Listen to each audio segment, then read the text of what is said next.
Perkenalkan, nama saya Engki Jesua dengan NIM 2003 020 200. Kelas C semester 1, jurusan Administrasi Bisnis, Fakultas Ilmu Sosial dan Ilmu Politik, Universitas Nusa Cendana Kupang.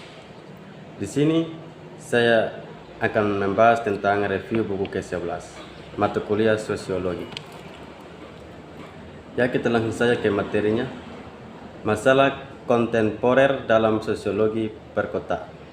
For to City Drop Dead adalah tajuk utama di Daily New York sehari setelah pidato Presiden Gerald Ford tahun 1975 menolak membantu kota yang hampir bangkrut itu dengan jaminan pinjaman.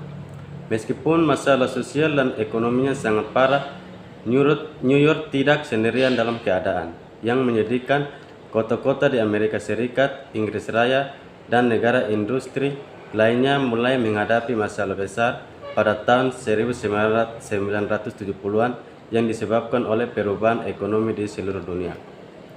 Dalam volume ini, kami mengeksplorasi perubahan global yang sedang berlangsung ini, dampaknya terhadap kota, dan tanggapan oleh pembuatan kebijakan.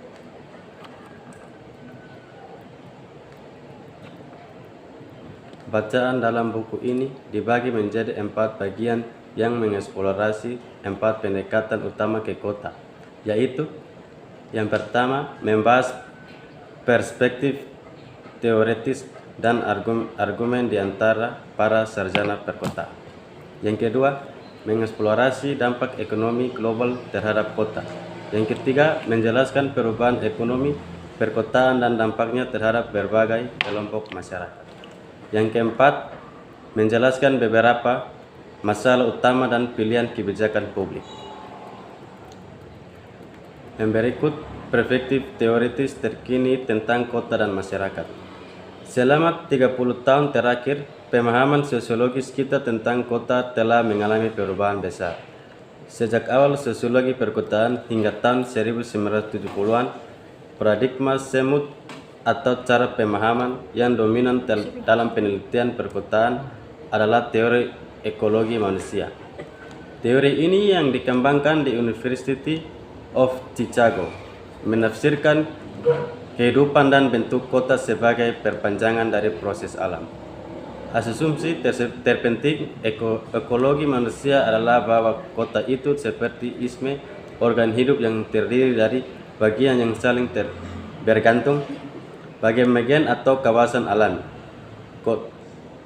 Menurut teori, diatur dalam pola yang teratur dengan kawasan pusat bisnis yang dikelilingi oleh lingkaran konsentris penggunaan lahan lainnya.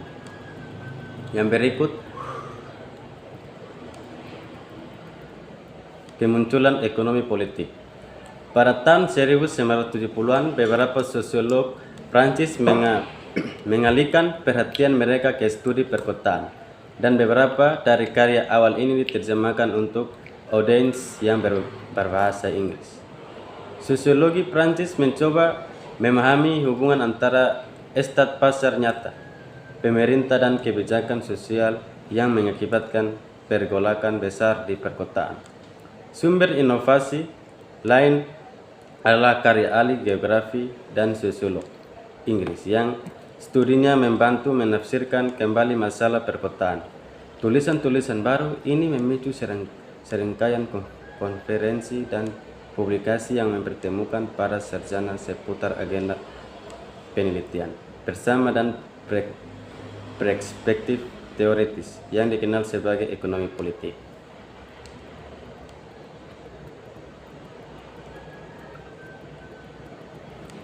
Munculnya pendekatan politik ekonomi ini di Amerika Serikat mungkin dapat dimulai dari tahun 1976, ketika Harvey Molotz menerbitkan artikel yang dimulai koleksi ini, Kota sebagai Mesin Pertumbuhan Menuju Ekonomi Politik Tempat. Kemunculannya sangat simbolis karena jurnal di mana ia muncul, The American Journal of Sociology, didirikan oleh manusia yang berbasis di University of Chicago.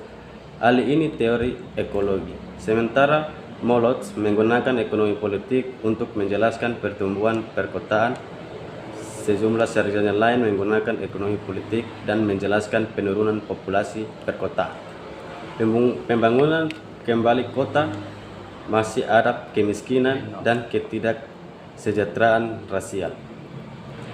Secara bertahap, selama periode pasca perang, ekonomi dunia berubah dengan cara yang menguncang ekonomi industri. Perubahan ini yang umumnya dikenal sebagai restrukturisasi ekonomi.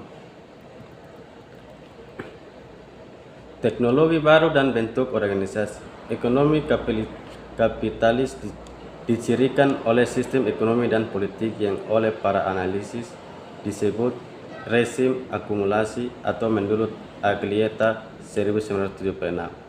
Dari tahun 1940-an hingga 1970-an pada puncak ekonomi manufaktur, rezim Fordisme mendominasi. Fordisme melibatkan integrasi vertikal dari manufaktur, standarisasi produk untuk mengonsumsi massal, angkatan kerja yang berserikat. Yang berikut, gender dan penelitian. Perkotaan sosiolog perkotaan secara tradisional melihat kota melalui lensa ras, etnis dan kelas sosial. Sampai tahun 1980-an mereka jarang membahas atau mempelajari cara-cara di mana pria dan wanita menjalani kehidupan yang berbeda atau mengalami realitas yang berbeda. Studi awal gender, terutama yang berasal dari ahli geografi feminis di Inggris Raya dan Kanada, menyelidiki perbedaan empiris dalam keseharian kedua jenis kelamin. Mereka fokus pada isu-isu seperti kebutuhan perumahan, lokasi kerja, transportasi, kesempatan, rekreasi, pekerjaan rumah tangga tanpa upah, dan keterlibatan masyarakat. Berdasarkan studi empiris ini, penelitian perkotaan mulai membahas literatur yang lebih luas tentang gender, termasuk pekerjaan perempuan, pola keluarga yang berubah, dan status politik dan ekonomi perempuan.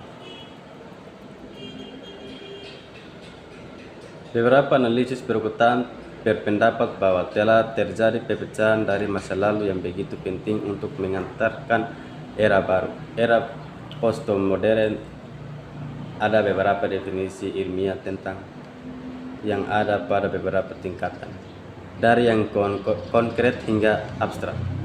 Tingkat pertama adalah arsitektur, adalah praktik pencampuran sejumlah gaya arsitektur yang berbeda dalam satu bangunan pada 1900-an. Gaya eklektik ini sebagian besar menggantikan gaya modernis dari kota kaca dan baja sederhana. Tingkat kedua adalah kota ini sendiri, kota postmodern, dianggap terdiri dari banyak pusat dan organisasi spesial jelas, berlawanan dengan kota industri modern dengan distrik bisnis, pusat, dan pinggiran kota sekitarnya.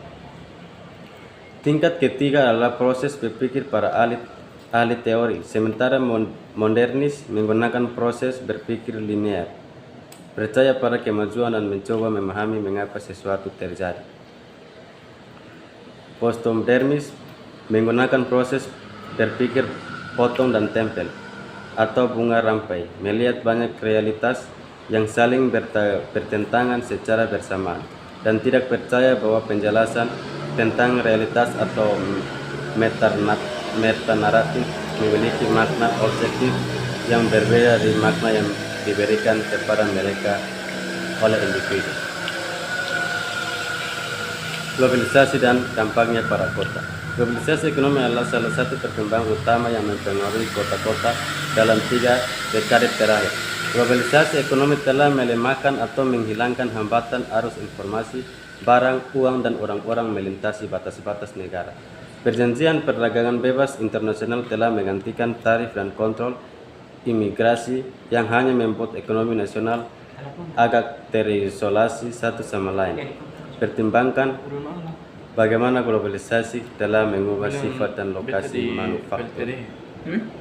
Globalisasi juga berdampak besar pada tenaga kerja di negara-negara industri. Banyak pekerja berpengalaman telah dipindahkan dari pekerjaan manufaktur yang stabil dan bergaji tinggi. atau banyak misalnya dan dipaksa bekerja di sektor jasa pada saat yang sama posisi manufaktur baru sedang diciptakan di sektor industri yang berupa. Sekian dari saya. Terima kasih.